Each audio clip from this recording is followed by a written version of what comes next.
சாதாரணமாக நீங்கள் இழுக்கும் பொழுது ஏதாவது யுக்தி பயன்படுத்துவீர்களா என்றால் வெறுமனே நீங்கள் டிராக்டர் ஏற்றிருக்கேன் நெஞ்சுக்கு மேலே ஒரு 50-60 டிராக்டர். இப்போ யாழ்ப்பாண டவுனில் செய்வோம், இல்லை என்றால் என்ன வெளியில் கொண்டு வாங்கணும். ஆனால் ஒரு தரம் ஒத்துழைக்கல, யாரும் வந்து முன்வரே இல்லை. இல்லைன்னா நான் இப்போ என்னோட பொருளாதாரம் இருந்திருந்தால் நான் இப்போ இன்னும் கணக்கை செய்திருப்பேன்.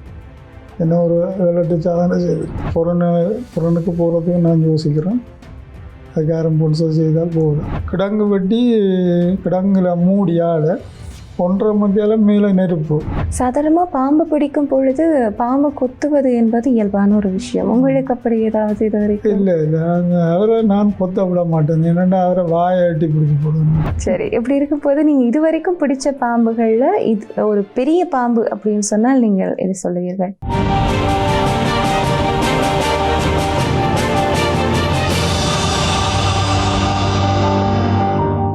உலக தமிழர் அனைவருக்கும் வணக்கம். இன்றைய விருந்தினர் பகுதியினூடாக மீண்டும் இணைந்திருக்கிறோம். எப்பொழுதும் இன்றைய விருந்தினர் பகுதியில் நாட்டில் இருக்கக்கூடிய ஆளுமைகள் அல்லது விழிப்புணர்வு சார்ந்து பேசுவது வழக்கம். அதே போல இன்றைக்கும் ஒரு ஆளுமையோடு பேச போகின்றோம். யார் என்று சொன்னால், எங்களுடைய ஈழத்தமிழில் இருந்து வெறுமனே தாடி மற்றும் தலைமுடியை பயன்படுத்தி 7000 கிலோவுக்கு அதிகளவாக இருக்கக்கூடிய வாகனங்களை இழுத்து சோழன் உலக சாதனை புத்தகத்தில் இடம்பெற்றிருக்கக்கூடிய திருச்செல்வம் ஐயாவோடு தான் இன்றைய நேர்காணல் போக போகிறது. தொடர்ந்து பேசலாம். அவரையும் அழைத்துக்கொண்டு. வணக்கம் ஐயா. வணக்கம். எப்படி இருக்கிறீங்க? நல்லா இருக்கிறோம். சரி ஐயா, இந்த சோழன் உலக சாதனை புத்தகத்தில் இடம் பிடிக்கிறது அப்படின்றது ஒரு சாதாரண விடயமே கிடையாது. நிறைய ஒரு உடற்பயிற்சியை தாண்டி நிறைய முயற்சிகள் என்பது அதற்கு பின்னால் ஒழிந்திருக்கிறது. முதல்ல உங்கள்கிட்ட கேட்க வேண்டிய ஒரு கேள்வி, எப்படி இந்த சாதனைகள் செய்ய வேண்டும் அப்படி என்கின்ற எண்ணம் என்பது உங்களுக்கு எப்படி ஏற்பட்டிருக்கிறது? அது நான் நீண்ட காலமாக எனக்கு யோசனை ஒன்று இருந்தது. ஆனால் அந்த நேரம் எங்களோட சிச்சுவேஷன், நாட்டு சிச்சுவேஷன் ஒத்து போகையில்லை. அப்போ அதால் நான் வந்து அதை செய்யாமல் வெளிநாடுகளில் போய் பார்த்தேன். அங்கே செய்வோம், அங்கேயும் விசா வேணும், அது வேணும் வந்துச்சுன்னா சரி என்கிட்ட விட்டுட்டு வந்து நான் இப்போ ஒரு 10 வருஷமாக நான் இங்கே செய்து கொண்டிருக்கேன். முதல் டிராக்டரில் நெஞ்சுக்கு மேலே ஏற்றி பார்த்துருக்கேன். தலைமுடியால் இழுத்து பார்த்துருக்குறேன் வாகனங்களை. எந்த 3வது நான் தாடியில் கட்டி இழுத்தான் ரெண்டு யோசிச்சு தாடியில் இழுத்தான், அதுவும் இழுக்கக்கூடியதாக வந்துச்சு.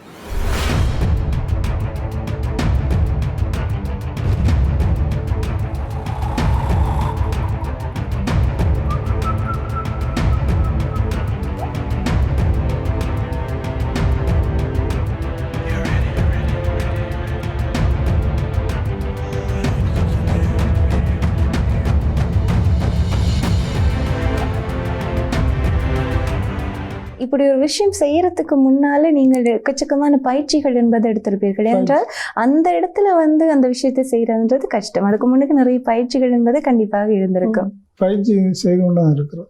என்ன மாதிரியான பயிற்சிகள் எல்லாம் எடுத்துட்டு? முதல் நான் ஜிம் அதுகள் செய்து கொண்டு வந்தேன். இப்போ ஜிம் இல்லை, இப்போ பைசைக்கிள் ஓட்டம், வாக்கிங் அதான் செய்தோம் அந்த மாதிரி. சரி, இதற்கு முன்னால் ஐயா, இப்போ இந்த தாடியால் தலைமுடியை பயன்படுத்தி நீங்கள் வாகனங்கள் இழுப்பதற்கு முன்னால் நீங்கள் பல பல விஷயங்கள் எல்லாம் செய்திருக்கிறீர்கள். கிட்டத்தட்ட 10 வருடமாக இந்த சாதனையை செய்வதற்காக நீங்கள் முயன்றிருக்கிறீர்கள். என்னென்ன விஷயங்கள் எல்லாம் நீங்கள் செய்திருக்கிறீர்கள் சொல்லுங்க. நான் டிராக்டர் ஏற்றிருக்கேன் நெஞ்சுக்கு மேலே ஒரு 50-60 டிராக்டர்.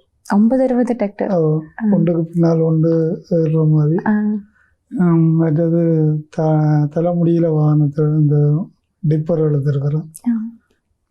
வேறு சின்ன வாகனங்கள் என்றால் கூடின கிலோமீட்டர்களுக்கெல்லாம் 1 கிலோமீட்டர் 1.5 கிலோமீட்டர். பெரிய வாகனம் என்றால் ஒரு 10 மீட்டர். சாதாரணமாக நீங்கள் இழுக்கும் பொழுது ஏதாவது யுக்தி பயன்படுத்துவீர்களா? என்றால் வெறுமனே நீங்கள் தலைமுடியில் வந்து ஒரு வாகனத்தை இழுப்பது என்பது யோசிக்க முடியாத ஒரு விஷயம். என்ன மாதிரியான யுக்திகள் பயன்படுத்துவீர்கள்? யுக்தியாண்டு நான் உலகிடலாம். இப்போ எப்படியான முறையில் வந்து நீங்கள் அதை இழுக்கிறீர்கள்? சும்மா சாதாரணமாக ஒரு தலைமுடியில் கைத்தை கட்டி போட்டு இழுக்கிறாங்க. இதில் ஒரு இதுவும் இல்லை, மந்திரம் ஒன்றும் இல்லை.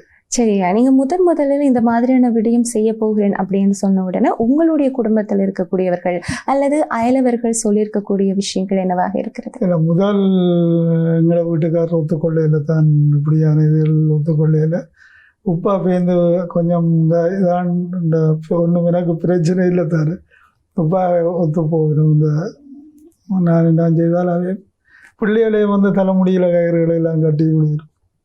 விளையாடக்கூடியதாக இருக்கிறது. சரி, இப்படி இருக்கும்போது நீங்கள் இந்த மாதிரியான ஒரு விஷயம் செய்யும் பொழுது உங்களுடைய உடல் நலம் சார்ந்த ஏதாவது பிரச்சனைகள் இதுவரைக்கும் ஒன்றும் இல்லை. இதுவரைக்கும் எதுவும் வந்ததில்லை. வைத்தியரின் ஆலோசனைகள் ஏதாவது எடுத்ததுக்கு பிற்பாடு செய்திருக்கிறீர்கள்? ஒன்றும் இல்லை, ஒரு ஆலோசனை இல்லை, ஒன்றும் இல்லை. ஏன்னா சோழன் வந்து 1550 கிலோ வானம் தான் 2-3 இது அதில் எனக்கு கிடைச்சிருக்கு. மற்றது 2650 கிலோவில் டிராக்டரை கழுத்தில் கட்டி கொடுத்தது. அது 4 எனக்கு இவ்வளோ சாதனை இருக்குது.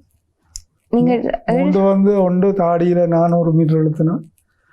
மற்றது 1500 மீட்டர் இழுத்தினான். அதே வெஹிக்கில் 1.5 கிலோமீட்டர் இழுத்தினான் 19 நிமிஷத்தில். மற்றது 500 மீட்டர் தாடியிலே 500 மீட்டர் தலைமுடியிலே இழுத்தது கொழும்பில், தலைநகர் கொழும்பில். கண்டிப்பாக. அதே போல இந்த விஷயங்கள் எல்லாம் செய்வதற்கு நிச்சயமாக உங்களுக்கு உதவி புரிந்திருக்கக்கூடியவர்கள் பல பேர் இருப்பார்கள். யார் யாராக இருக்கிறார்கள்? நான் பல தொழிலதிபர் மாதிரி சந்திச்சு கேட்டேன். நான் ஊருக்கான் செய்து கொண்டிருக்கேன், இதை வெளிக்கொண்டு வரணும். இப்போ யாழ்ப்பாண டவுனில் செய்வோம், இல்லை என்றால் என்ன வெளியில் கொண்டு வாங்கணும். ஆனால் ஒருவரும் ஒத்துழைக்கல, யாரும் முன்வரே இல்லை. நான் கச்சேரியில் போய் கேட்டேன், ஏஜிஓஸில் போய் கேட்டேன். அவைகளும் ஒருவரும் அதுக்கான சப்போர்ட் தெரியல.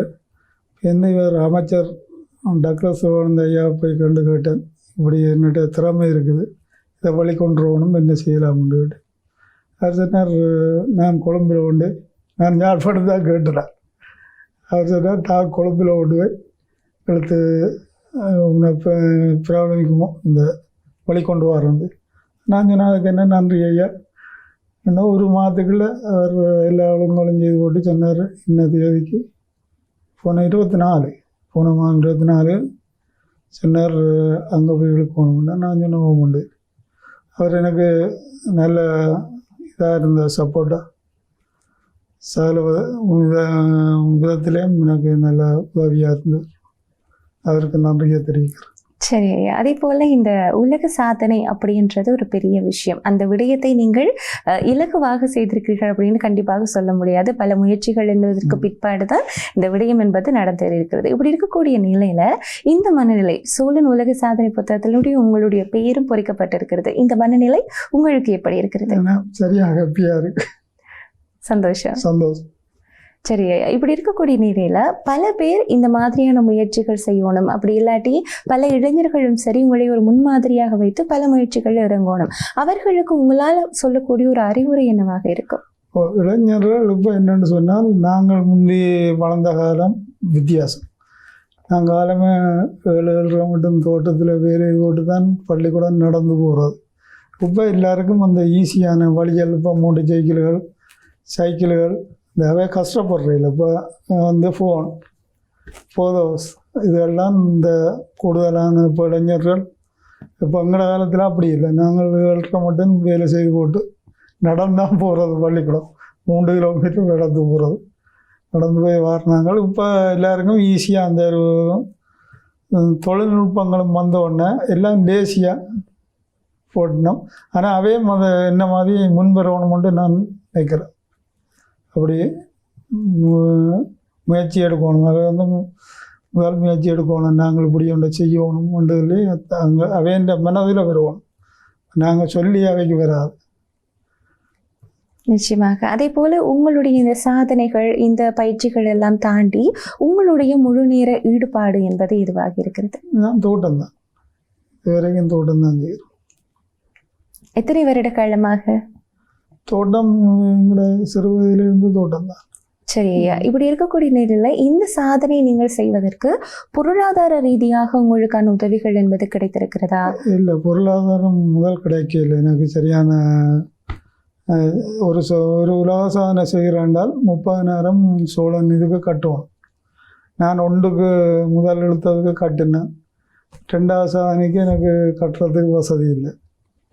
அப்போ 2வது நான் வேறொரு பிஏங்க நாக்கடைக்காரர்கிட்ட கேட்டேன், இப்படி ஒரு இது செய்யணும், இதுக்கான என்கிட்ட பொருளாதார பிரச்சனை இல்லைன்னா அவர் சொல்லிக்கணும், பிரச்சனை இல்லை தாங்கள் கட்டுறோம், சாவச்சேரியில் செய்ய முடியும். அது வந்து அவள் தான் அதுக்கான ஸ்பான்சர் செய்திருக்கணும். இப்போ வந்து மூன்றாவது இவர் டக்ளஸ் ஐயா, அமைச்சர் டக்ளஸ் ஐயா செய்தார். அவள் அதுக்கான பொருளாதார இதெல்லாம் அவர் தந்தார். நாலாவதுக்கும் அவர் தான் சலுகை தந்தவர்.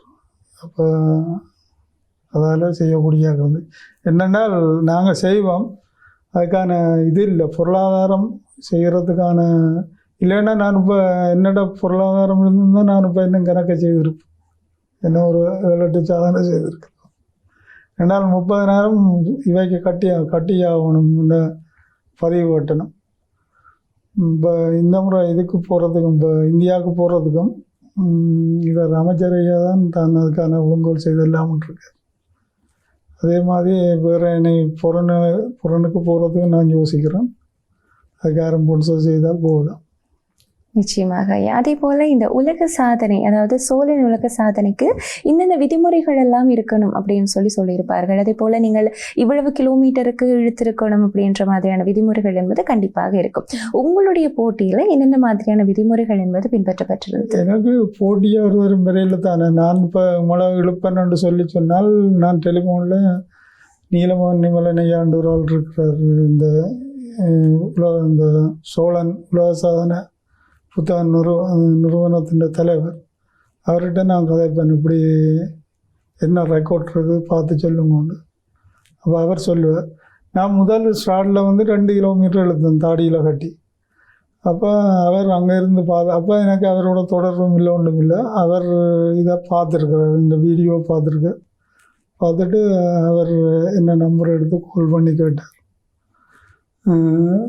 ஐயா நீங்கள் இப்படி தாடியில் கட்டி இந்த பின்னுக்கு கைத்தை விட்டு இழுக்கிறீர்கள், அது பிள்ளை, நீங்கள் அந்த இதை மாற்றணும். என்ன மாதிரி என்று சொன்னால், முன்வளமாக வாகனத்தை முகத்தை பார்க்கக்கூடிய மாதிரி இருக்கணும். இதென்றால் இதில் 10 வீதம் 20 வீதம் தோளில் கயிறு பிடிக்கிறபடியால் அதை நாங்கள் உலக சாதனையாக பதிய இயலாது.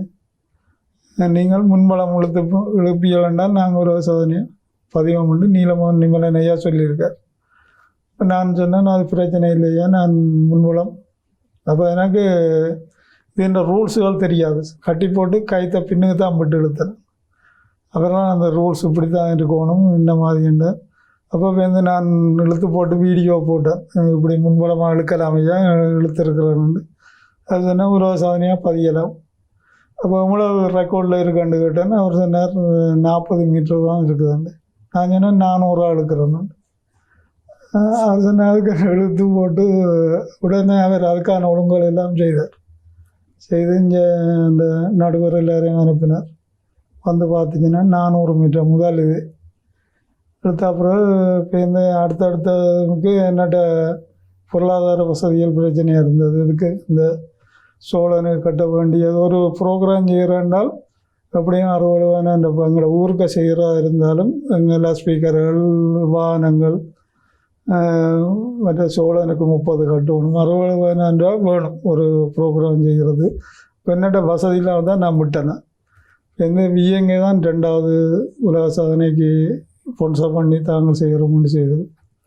3வது 4வதும் அமைச்சரையாக செய்தவர்.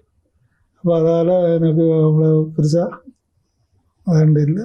இப்போ அடுத்த இந்தியாவுக்கு போகிறதுக்கான இது வேறு அமைச்சரையாக தான் செய்கிறார். எல்லா பொறுப்பும் அவர் ஏற்று ஸ்பான்சர் பண்ணி அனுப்புகிறது.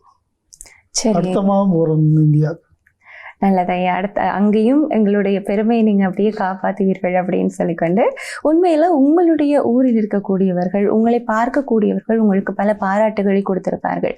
உங்களால் மறக்க முடியாத பாராட்டு அல்லது உங்களுடைய ஊர்க்காரர்கள் உங்களை எப்படி கொண்டாடுகிறார்கள்? ஊரில் கொஞ்சம் இந்த என்னென்றால் அங்கே கிராமப்புறம் தானே, கொஞ்சம் இந்த குறை என்ன கண்ணாதுக்கான மதிப்புகள் எல்லாம் இருக்குது. பாராட்டி இருக்கணும், ஒரு சில இடங்களில் போட்டு இந்த பொன்னாடிகள் போட்டு பாராட்டி இருக்கணும், கோயில் வழியே இதன் இருக்கணும். ஆனால் இப்போ இந்த பெரிய அளவில் என்று சொல்லலாத ஓரளவு பாராட்டி இருக்கணும், குறைவு. இப்போ மற்றது இப்போ கில்மி சாக்களை பார்த்து அப்படி பார்க்க அது எங்களோட இதுக்கு சாதனைக்கு அது காடாது. நிச்சயமாக. அதே போல உங்களுடைய அடுத்த கட்ட இலக்கு என்பது எங்களுடைய யாழ்ப்பாணத்திலும் சரி ஈழத் தமிழர்களுக்கு முன்னுக்கு நீங்க இவ்வளவு ஒரு சாதனையை செய்துட்டீர்கள். அடுத்த கட்டமாக உங்களுடைய நகர்வு என்னவாக இருக்கிறது? அடுத்த கட்ட நகர்வு இப்போ நான் சொல்ல மாட்டேன். அடுத்தது என்ன செய்யலாம்ன்றதை பார்த்துட்டு சரி, அதை செய்து முடித்ததுக்கு பிறகுதான் வெளியில தெரியும் அப்படின்னு சொல்லி. நிச்சயமாக. அப்படி இருக்கும்போது பலர் இந்த மாதிரியான முயற்சிகள் செய்கிறார்கள், அதுல மிகப்பெரிய ஒரு அளவுக்கு சாதனை செய்கிறார்கள். ஆனால் இலைமறைக்காயாக வெளியில தெரியாத அளவுக்கு நிறைய பேர் இருக்கிறார்களோ அப்படின்ற ஒரு எண்ணம் எல்லோர்ட்டையும் இருக்கிறது. கண்டிப்பாக அவர்கள் வெளியில தெரியணும் என்று சொன்னார், அல்லது அப்படி இருக்கக்கூடியவர்களுக்கு நீங்கள் சொல்லக்கூடிய விஷயம் எதுவாக? இல்லை, அவை இருக்கணும், என்ன தெரியத்தக்க இருக்கணும் ஆக்கள். அப்போ அவை கொஞ்சம் பஞ்சிப்பட்டு கொண்டிருக்கணும். முன்னாடி தெரியல உங்கள் பலாலியிலே இருக்கணும். நல்ல விளையாட்டுக்கார் கிடங்கு வெட்டி கிடங்குல மூடி ஆளை 1.5 மத்தியால மேலே நெருப்பு அதுக்கெல்லாம் படுத்துட்டு இருப்பாங்க. 1.5 மத்தியால நெருப்பு கீழே அப்படியெல்லாம் நல்ல கட்டிக்காரர் இருக்குன்னு நான் அவைக்கு டெலிஃபோன் பண்ணியெல்லாம் சொன்னேன். அவன் டெலிஃபோன் நம்பர் தொடர்பு இருக்குது. டிராக்டரில் ஏற்றுக்கணும், நெஞ்சில் கல் வச்சு விடக்கிற ஆக்கள் இருக்கணும். ஆனால் அவையில் இன்ட்ரெஸ்ட் இல்லை இதில் வெளிவாரத்துக்கு. நான் இப்போ கிட்டடியிலையும் காய்ச்சினேன், போன மாதம் காய்ச்சினேன். நீங்கள் வாங்க சோளம் இல்லை பதியலாம், வேறு இதெல்லாம் வாங்குண்டோன்னா இல்லை தாங்கள் வரையிலேன்னு நிற்கணும். நல்ல கட்டிக்காரர் இருக்கணும். ஆனால் அவைக்கு இந்த இன்ட்ரெஸ்ட் இல்லை, வெளிவாரத்துக்கு இன்ட்ரெஸ்ட் இல்லாமல். சரி, அதே போல அண்மித்த நாட்களில் புது வருட பிறப்புலையும் யாழ்ப்பாணத்தில் நீங்கள் இந்த மாதிரி ஒரு விஷயம் செய்திருந்தீர்கள் தானே? அதில் என்னென்ன விடயங்கள் எல்லாம் நடந்திருந்தது? அதில் என்ன கழுத்தில் கட்டி இழுத்தான எவ்வளவு கிலோ வாகனம் அது? 2600 கிலோ. 2600 டிராக்டர் பட்டியும் மிஷினும் சேர்த்து. நிச்சயமாக. அதே போல உங்களை பார்த்து எக்கச்சக்கமான விஷயங்கள் கதைத்திருப்பார்கள். முக்கியமாக சொல்ல போனால் இந்த சாதனை பயணத்துக்கு முன்னால் நீங்கள் இப்படி ஒரு விஷயம் செய்வதற்கு முன்னால் பல பேர் பல விடயங்கள் என்பது எதிர்மறையாக கூறியிருப்பார்கள். அல்லது இந்த பயிற்சியின் போதோ அல்லது இந்த சவாலை நீங்கள் எதிர்கொள்ளும் பொழுது உங்களுக்கு ஏற்பட்டிருக்கக்கூடிய பிரச்சனைகள் ஏதாவது இருக்கிறதா? பெரிய அளவில் எனக்கு எந்த காலம் முதல் ஸ்டார்ட்ல காய்ச்சிருப்பினோம். உங்களோட ஒரு கைவேருக்கு எந்த தேவையில்லை வேலை அப்படி காய்ச்சிருப்பினோம். எந்த அதுக்கு அவன் இதாண்டியில் வேறு யாருக்கும் சொல்லியிருப்பினோம். ஆனால் இப்போ அவன் இவர் செய்கிறது கூட ஊருக்கு பெருமையாண்டு கதைக்கிறோம். முதல் சொல்லியிருக்கணும் ஆக்கள் இவருக்கு எந்த தேவையில்லை சொல்லியிருக்கணும். இப்போ அப்படி இல்லை. இப்போ அவையே என்னோட சேர்ந்து எங்களோட ஊருக்கு இப்படி பெருமை சேர்த்துருக்குற ரெண்டு சொல்லி அவன் நல்ல மாதிரி கதைக்கிறோம். அதுக்காக எல்லாரும் மண்டியில் ஒரு சிலர். அதே போல ஐயா, நீங்கள் இதுவரைக்கும் செய்திருக்கக்கூடிய விஷயங்களுக்கு அப்பால் இந்த நாக பாம்புகள் எல்லாம் நீங்கள் ஊரில் பிடிப்பீங்க அப்படின்னு சொல்லி கேள்விப்பட்டிருக்கிறோம். நிச்சயமாக பாம்பு பிடிக்கிறது அப்படின்னு சொன்னாலே அது ஒரு சவாலான ஒரு விஷயம். ஆனால் நீங்கள் கிட்டத்தட்ட எக்கச்சக்கமான பாம்புகள் எல்லாம் பிடிப்பீங்க அப்படின்னு சொல்லி பேசப்படுகிறது. ஆமாம், நான் பிடிச்சிருக்கேன். கிட்டத்தட்ட 600-700 பாம்பை பிடிச்சிருப்பேன். ஏனென்றால் ஊரில் இப்போ எங்கே வந்தாலும் இப்போ வரணியிலேருந்து கூப்பிட்டு இருக்கணும். முந்தின நாள் மந்தையில் ஒரு பாம்பு இருக்குன்னு போய் பிடிச்சி கொடுத்துருக்கேன். அப்படி நான் பாம்பு நான் சின்னதுலேருந்தே பிடிக்கிறேன். நான் நினைக்கிறேன் 20 வயதில் 18-20 வயதுலேருந்து பிடிச்சோன்னா இருக்கிறேன். இது வரைக்கும் நான் 600-700 பாம்பு பிடிச்சிருக்கேன். பிடிச்சி நான் அவரை கொண்டு நான் கொல்ல மாட்டேன். பேக்கில் கட்டி காட்டில் கொண்டு அவரை அங்கே வாழட்டு கொண்டு விடுறது. ஊருக்குள்ளே வாழாமல் காடு இருக்குதானே, அங்கே கொண்டே விடுது. சாதாரணமாக பாம்பு பிடிக்கும் பொழுது பாம்பு கொத்துவது என்பது இயல்பான ஒரு விஷயம். உங்களுக்கு அப்படி ஏதாவது இது வரைக்கும்? இல்லை அவரை நான் கொத்த விட மாட்டேன். என்னென்னா அவரை வாயை அட்டி பிடிச்சி போடுவேன். தலையை கொத்த விடாமல் வாயை அமர்த்தி பிடிச்சி போடுவேன். பிடிச்சாண்டால் அவர் இப்போ எந்த ஒன்றும் செய்யலை. பிடிச்சி பேக்கில் போட்டு கட்டி கொண்டு காட்டில் இறக்கி விடுவேன். அவர் காட்டுக்கு நீ வாழுவேன். காடு என்று சொன்னால் உங்களுக்கு அருகில் இருக்கக்கூடிய இருக்கு, அங்கால கொஞ்சம் காடுகள் மாதிரி இருக்குது. சரசால காடு இருக்குது, அங்கே மட்டுவிலுக்கு இருக்குது காடு. ஊரில் அங்கே என்ன தெரியும், நான் பாம்பு வந்தால் கூப்பிடுவேன் உங்களை தான். சரி, இப்படி இருக்கும் போது நீங்கள் இதுவரைக்கும் பிடிச்ச பாம்புகளில் இது ஒரு பெரிய பாம்பு அப்படின்னு சொன்னால் நீங்கள் எது சொல்லுவீர்கள்? கொஞ்சம் கஷ்டமா இருந்தது பிடிக்க? கஷ்டப்பட்டு இல்லை. அப்போ இந்த பெரிய பாம்பாண்டாலும் எனக்கு பிரச்சனை. இது வரைக்கும் பிடிச்சதுல பெரிய பாம்பு அப்படி பெரிய பாம்பு பிடிச்சிருக்கேன், கணக்கை பிடிச்சிருக்கேன். பெரிய பாம்போல் பிடிச்சிருக்கேன். பெரிய பாம்பு 6 அடி 7 அடியில் இல்லாமல் பாம்போல் பிடிச்சிருக்கேன். இரவில எல்லாம் சில நேரம் ஆக்கள் வந்து கூப்பிடு நம்ம எங்களை வீட்டை ஞாபகம் வந்திருக்கேன். 12 மணிக்கு விடிய அப்புறம் 3 மணிக்கு எல்லாம் போய் பிடிச்சிருக்கோம். நிச்சயமா. எந்த டைம் இல்லை, ஊருக்கு என்னை கூப்பிட்டா போவேன் அந்த டைம். சரி, அப்படின்னு அந்த சாதனையை தாண்டி உங்களுடைய ஊர்ல பெருமை சொல்லக்கூடிய அளவுக்கு நீங்கள் இருக்கிறீர்கள் அப்படின்னு கூட சொல்லிக்கொள்ளலாம். சரி, இவ்வளவு நேரம் நீங்கள் எங்களுக்காக நேரம் ஒதுக்கி இங்க வந்து இவ்வளவு விஷயங்கள் எங்களுக்காக சொல்லியிருக்கிறீர்கள். அதே போல இந்த சாதனை மட்டுமல்லாமல் மேலும் இன்னும் பல சாதனைகள் உங்களுக்கு வரணும் அப்படின்னு சொல்லி ஐபிசி குடும்பம் சார்பாக நாங்களும் உங்களுக்கான வாழ்த்துக்களை சொல்லிக் கொள்கின்றோம். நன்றி ஐயா. வணக்கம். இன்றைக்கு திருச்செல்வம் ஐயாவினுடைய இந்த சாதனைக்கு பின்னால் இருந்திருக்கக்கூடிய பல விஷயங்களை வந்து கேட்டறிந்திருக்கின்றோம். இதே போல இன்னும் ஒரு இன்றைய விருந்தினர் பகுதியில் உங்களை சந்திக்கும் வரை உங்களிடமிருந்து விடைபெறும் நான் என்று உங்கள் மது.